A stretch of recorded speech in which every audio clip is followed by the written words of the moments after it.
Alors là, on va commencer de nouveaux cas pratiques.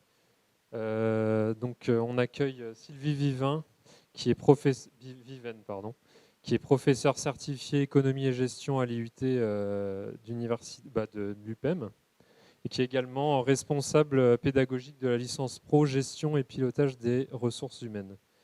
Et également Émilie Saradet, qui est formatrice professionnelle pour adultes certifiés ressources humaines et accompagnement RH de l'IUT, l'UPEM aussi également. Donc c'est le même format, 10 minutes de présentation et après 10 minutes de questions-réponses.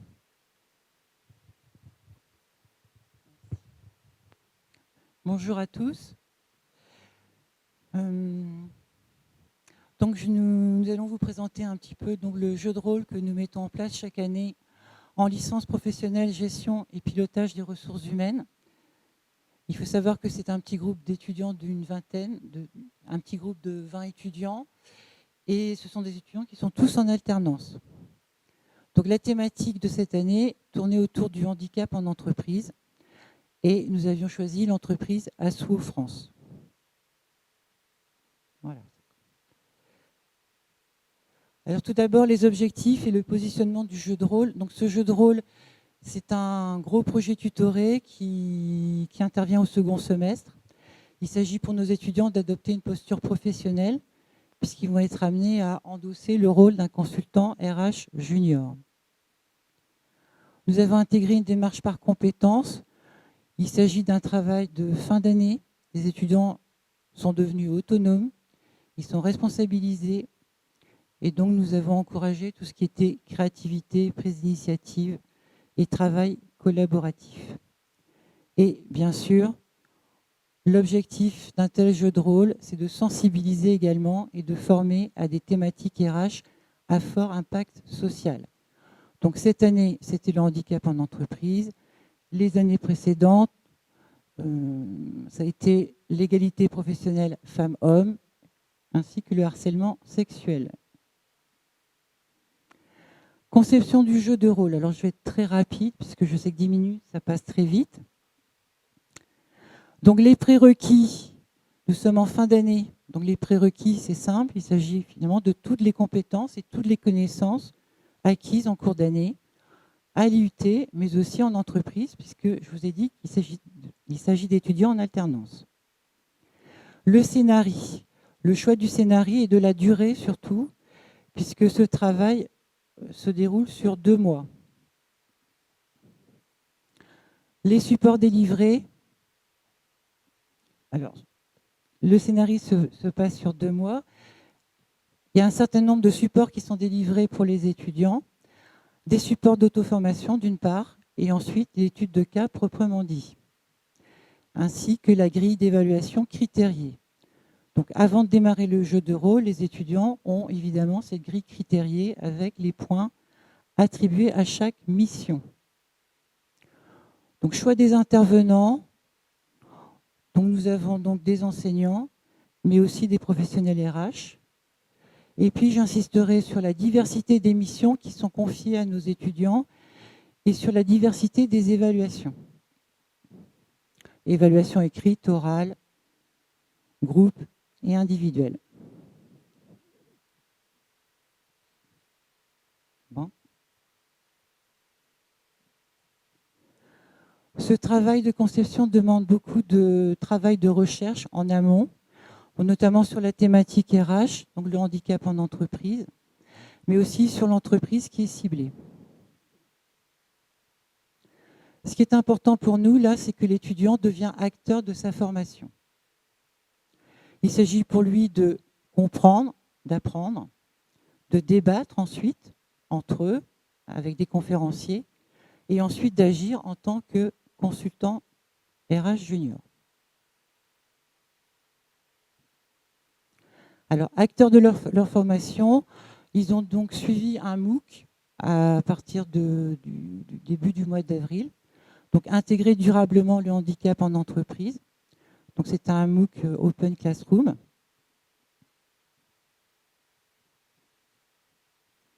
Ils ont pu suivre un webinar, notamment sur les nouvelles lois, les nouveaux dispositifs légaux par rapport au handicap.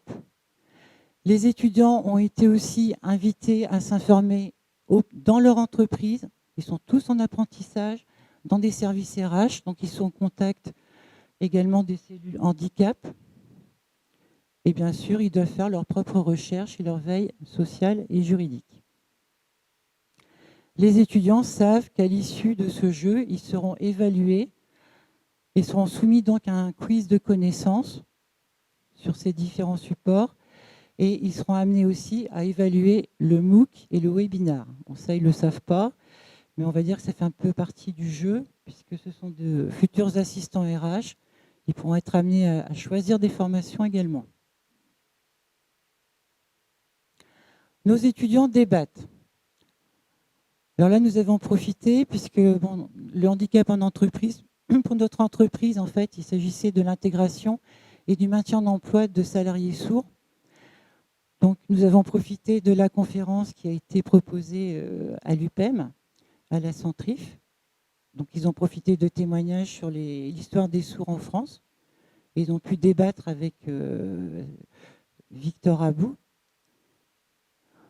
Nous avons également, nous, organisé pour la formation une petite conférence avec un consultant senior RH sur tout le dispositif handicap et l'accompagnement en entreprise. Et ensuite, ils ont pu expérimenter donc le handicap eux-mêmes le 20 mai. Et là, je vais laisser la parole à Émilie, puisque c'est elle qui a pris en charge cet atelier ludique. Pardon. Merci. Bonjour à tous. Donc effectivement, pour venir en complément des propos de Sylvie Viven, en fait, ce qui était intéressant, on sait tous que voilà, maintenant on est dans une ère de gamification où le jeu prend sa place. Alors c'est à la fois innovant et en même temps c'est très prépondérant. Moi, je suis formatrice donc pour la formation initiale et continue, et même en formation continue. Donc en entreprise, puisque je suis responsable des ressources humaines également, on utilise beaucoup le jeu. Donc un jeu comme celui-ci, je l'avais déjà testé pour tout ce qui est RPS, donc les risques psychosociaux en entreprise. Et donc là, Sylvie m'a proposé donc, de faire un jeu de plateau sur le handicap. Et je trouvais ça très intéressant parce que ça leur a permis effectivement de débattre entre eux. Déjà, ils avaient été amenés à le faire en amont, mais là, ils pouvaient le faire d'une façon plus ludique. Et puis, ils ont expérimenté les handicaps. Donc ça, vraiment, après, j'ai eu un retour, le retour d'expérience des étudiants, c'était très positif. Donc, ils avaient à faire des énigmes, ils avaient à faire des missions secrètes où ils étaient seuls à porter le handicap et les autres étudiants devaient deviner leur handicap. Ils expérimentaient des choses aussi bien sur la vision, l'audition, le toucher. Il y avait vraiment, c'est assez complet ce jeu. Oui, juste en aparté, le jeu s'appelle Qu'est-ce qui ? Et c'est un jeu que vous pouvez trouver, il y a un site internet sur Qu'est-ce qui. Il décline ce jeu sur donc les RPS, le handicap, égalité homme-femme. C'est vraiment toute la diversité et le travail ensemble en entreprise. Donc j'aime beaucoup ce site, j'ai pas d'action dans le site, mais non, pas encore. Mais vraiment, je vous encourage à aller voir le site, est très bien fait, il travaille avec beaucoup d'entreprises, donc dans le cadre de la formation continue. Et je trouve que pour la formation initiale, c'est quand même une autre façon d'ancrer les notions dans l'apprentissage. Ça avait créé, on va dire, une émulation dans le jeu. Il y avait du challenge entre les étudiants. Donc j'ai eu 3 groupes d'étudiants. Il faut être quand même en petits groupes, c'est pas toute une classe. Donc j'ai pas eu les 19, c'était 3 sessions. Et vraiment, ils ont joué le jeu. Il y avait aussi des apports juridiques, puisque dans les questions, il n'y a pas que des actions. On n'expérimente pas que le handicap. On pose aussi des questions juridiques, donc du handicap en entreprise. Donc vraiment, c'était complémentaire avec la conférence qu'ils avaient vue avec mon collègue consultant RH senior, où là, il avait apporté plutôt tout ce qui était réglementaire avec le travail des handicapés, des travailleurs handicapés en entreprise. Donc voilà, le côté ludique, C'est pas simplement un jeu pour être un jeu, hein, parce que sinon ça n'apporterait pas grand-chose. Mais on sait bien qu'en s'amusant, on retient aussi beaucoup plus. Il y a un échange, il y a un partage, il y a du challenge et l'émulation. Donc à la fin, il fallait qu'ils remplissent aussi une carte. Donc c'est un jeu de plateau et à la fin, donc on fallait qu'ils retiennent ce qu'ils avaient un peu, enfin qu'ils mettent en exergue ce qu'ils avaient retenu. Et donc, c'était vraiment très formateur. Et d'ailleurs, on va le refaire cette année parce que voilà, ça a donné un bon retour et que l'IUT était plutôt content et que Sylvie Viven, qui est la responsable pédagogique et la responsable de la licence, voilà, voudrait qu'on mette de plus en plus en place ce genre de travail en sous-groupe déjà et puis d'une façon beaucoup plus ludique. Voilà, merci. Merci, Émilie. Ah, j'ai zappé quelque chose. Voilà.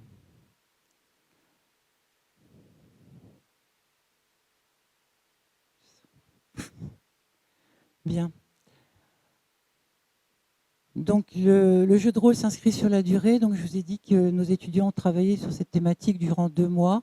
Pas 2 mois en continu, mais c'est vrai qu'à partir de mai, nous leur avons donc délivré l'étude de cas complète, avec présentation de l'entreprise, la demande de l'entreprise, la démarche qui a déjà pu être initiée en matière de handicap, mais aussi un extrait du bilan social, les comptes de l'entreprise et puis des articles de presse régionale. Donc le 9 mai, ils sont en possession de tous les éléments. Ils savent qu'ils doivent constituer un cabinet de consulting. Et là, on leur laisse toute autonomie. Donc ils vont choisir leur coéquipier. Donc ils ne vont pas les choisir n'importe comment. Ils savent qu'ils ont des missions très diversifiées. Donc il faut qu'ils soient complémentaires. Il s'agit de favoriser et de développer la coopération entre tous les membres. Ils créent leur cabinet de consulting, donc ils choisissent leur nom, logo, etc. Et puis, chacun un rôle au sein de ce cabinet. Ensuite, après avoir analysé la situation, eh bien, on leur demande d'identifier des problématiques RH. On leur en a déjà suggéré 2, évidemment, autour du handicap. Et puis, ils doivent continuer à faire des recherches documentaires bien plus ciblées qu'au départ. Le 24 mai, ils nous font une première présentation. Ils présentent le diagnostic stratégique de l'entreprise et leurs premières préconisations. Donc, ce qui est intéressant, c'est que là, nous, formateurs, nous jouons le rôle finalement plutôt de coach en histoire. Et lorsqu'ils font leur présentation, nous représentons l'équipe dirigeante de l'entreprise Asso France. Le 24 mai, donc cela dure une demi-journée. À la fin de la demi-journée, nous faisons un feedback tout de suite aux différentes équipes. Donc nous avions 3 équipes cette année. Donc nous leur disons leurs points forts, leurs points faibles, et puis nous rédigeons avec eux un cahier des charges. Dans ce cahier des charges, chaque équipe a 3 missions communes.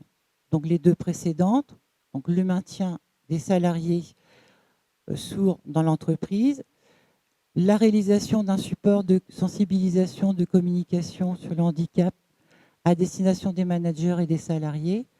Et puis il y avait aussi une problématique liée au déménagement de l'entreprise sur un autre site. Ce qui est intéressant dans ce type de jeu de rôle, c'est qu'en fait, ça vit et le jeu y vit aussi en fonction de ce que les étudiants ont pu repérer. Donc, nous avions 3 équipes, 3 cabinets. Donc, chacun a identifié aussi un autre enjeu RH. Donc, le cabinet BIAPI nous a fait un focus sur le conflit intergénérationnel au sein de l'entreprise.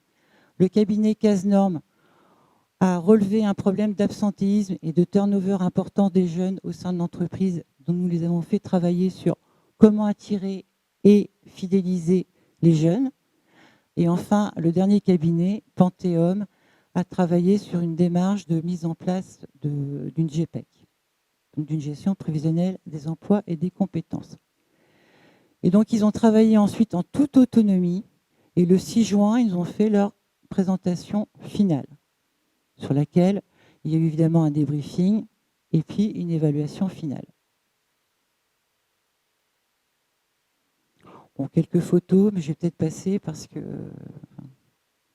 le temps est compté. Mais bon, donc vous voyez la situation. Donc les étudiants avaient donc une posture professionnelle. Donc nous représentions donc l'équipe dirigeante.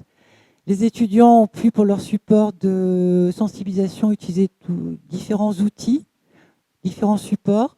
Donc là, vous voyez sur la quatrième slide, sur la quatrième image, il s'agit d'une petite vidéo animée que les étudiants ont conçue à l'aide d'un Powtoon. Pour l'évaluation du jeu de rôle, bon, ce qui est important, c'est que les étudiants ont eu en main donc une grille critériée très détaillée. Donc il y a une évaluation, donc c'est ce qui est toujours un petit peu délicat, qui est collective. Donc il y a un certain nombre d'items. Il y a une pondération aussi individuelle en fonction de l'investissement, de la présence, etc., de la réactivité des étudiants, surtout à l'oral. L'évaluation du support de sensibilisation. Et puis un petit quiz écrit individuel pour voir ce que les étudiants ont pu retenir de ce jeu de rôle, tant sur la nature de l'handicap, de la législation, etc., etc. Alors pour terminer, je vais vous montrer quelques exemples de supports de sensibilisation.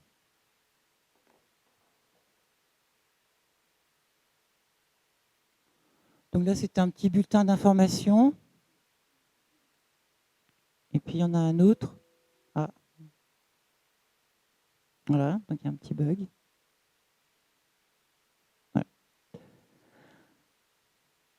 Donc notre bilan du jeu de rôle, c'est comme l'a dit Émilie, c'est qu'on pense que les étudiants ont pu ancrer leurs connaissances de façon plus forte, qu'ils ont bien vu l'interconnexion aussi entre les différentes disciplines, puisqu'ils ont dû mettre en jeu leurs compétences et leurs connaissances en droit du travail, en GPEC, en analyse des comptes, puisque quand on parle de projet, ils ont été évalués sur la faisabilité aussi de leurs projets, donc ils ne pouvaient pas faire des projets non plus trop importants. Le fait qu'ils aient droit aussi à une deuxième présentation, c'est-à-dire qu'ils ont le droit à l'erreur. On sait très bien tous que l'erreur, c'est positif, quand on comprend pourquoi et quand on a le droit de rebondir. Ils ont été eux-mêmes acteurs de ce jeu dans la mesure où ils ont aussi orienté vers certaines thématiques RH.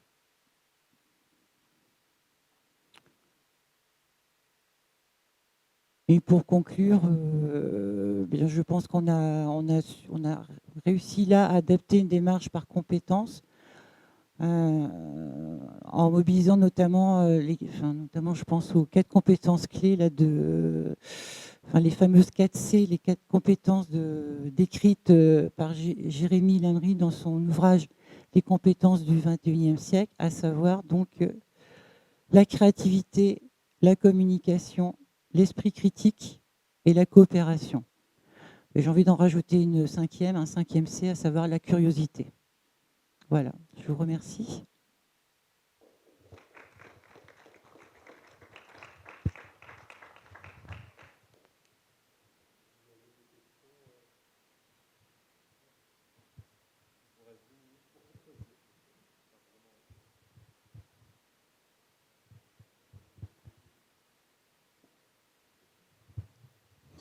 Bonjour, je suis responsable d'une licence professionnelle QHSE, donc ça m'a évidemment beaucoup intéressée. Ce qui m'a surpris, c'est que vous avez réussi à faire ça avec des étudiants en DUT, parce que vous avez appelé ça jeu de rôle, mais c'est pas du tout du jeu de rôle, en fait, c'est de la mise en situation classique en projet tutoré. Et j'avais pas la notion que c'était possible de le faire à ce niveau d'études, en fait. Donc c'est ce que je trouve tout particulièrement impressionnant.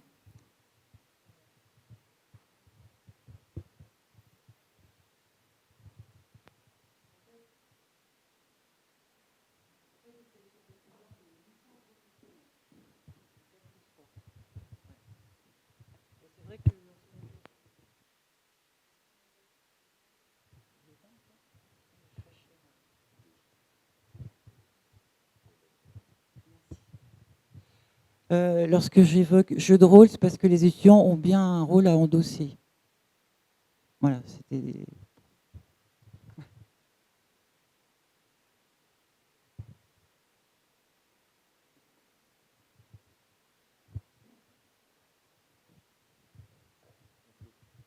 Bonjour. J'avais une petite question concernant les compétences du 21e siècle. Effectivement, il y a 4 compétences qui sont identifiées.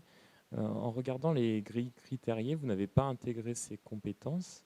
Donc ma question, serait-il possible d'intégrer ces compétences dans les évaluations du dispositif, enfin, des étudiants? Oui, bon, nous les avons quand même intégrés d'une certaine façon, parce que je pense notamment à l'évaluation du support de sensibilisation. Donc bon, ben là, effectivement, il y a la créativité, il y a l'originalité, l'esprit critique, bon, peut-être un petit peu moins, effectivement. Mais la coopération, c'est un travail d'équipe, donc ils sont quand même évalués sur leur capacité à travailler ensemble. En tout cas, c'est extrêmement intéressant et extrêmement enrichissant en tant qu'enseignant. Je suis en éco-gestion aussi, responsable de la licence. Et extrêmement intéressant de commencer à voir émerger ces compétences dites non académiques ou soft skills, mais Oui, tout à fait. Je pense que c'est auxquelles on vrai. pense souvent, mais auxquelles on ne forme pas forcément. Mais c'est vrai que bon, en RH, on est très sensibilisé aux soft skills.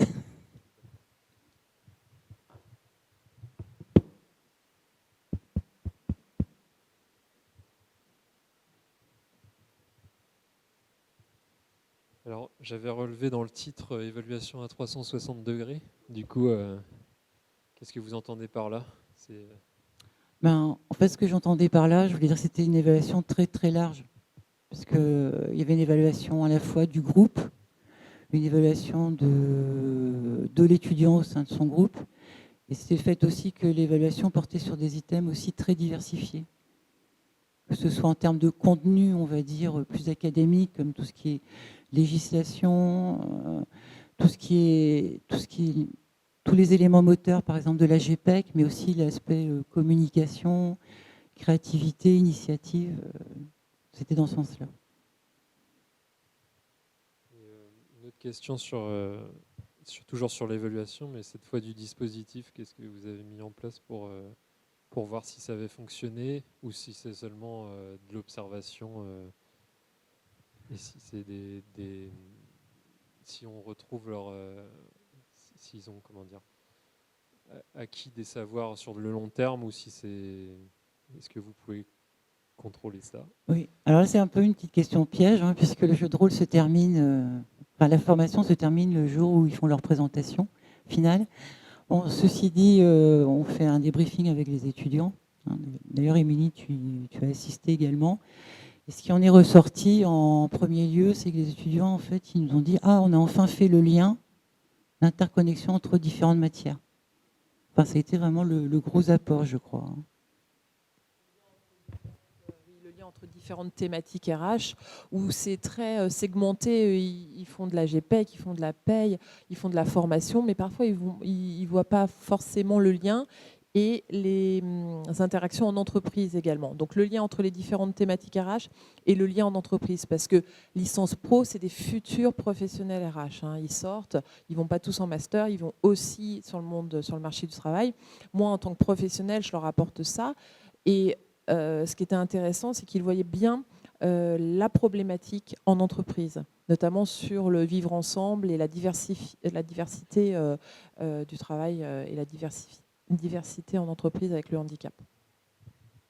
Donc pour eux, c'était du concret. En outre, ils ont bien été sensibilisés à la problématique du handicap en entreprise. Il a découvert réellement. Il n'y avait aucun étudiant qui avait un proche handicapés et vraiment ça les a beaucoup sensibilisés et en ça c'est aussi très positif pour nous.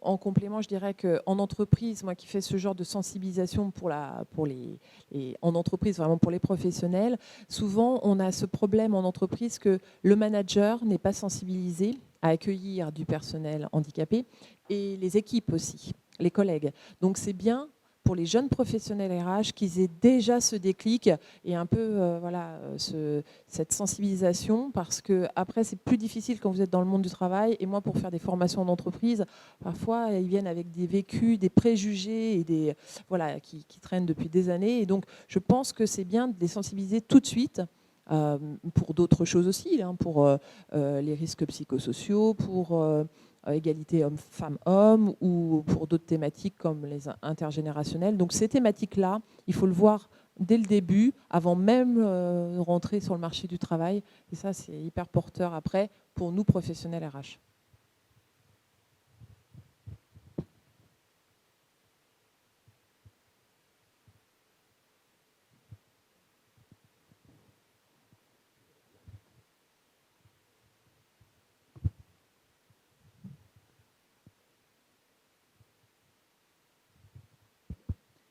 Merci. J'avais une question un peu pratico-pratique. Donc, vous avez donné le nom du jeu qui était donc Keski. Donc, je suis allée regarder les différents outils proposés. Je me disais tout simplement, si on décide du jour au lendemain d'intégrer ça dans un enseignement, donc RH notamment, alors je ne sais pas du coup si c'est vous qui allez pouvoir me répondre ou peut-être d'autres personnes dans la salle, quels sont les dispositifs au niveau de l'UPEM pour pouvoir acquérir ou obtenir ces outils pédagogiques? Voilà, en tant que responsable de formation, j'ai un budget pour ma formation, donc j'ai un petit budget et je l'ai pris sur mon budget. D'accord. Voilà. Merci.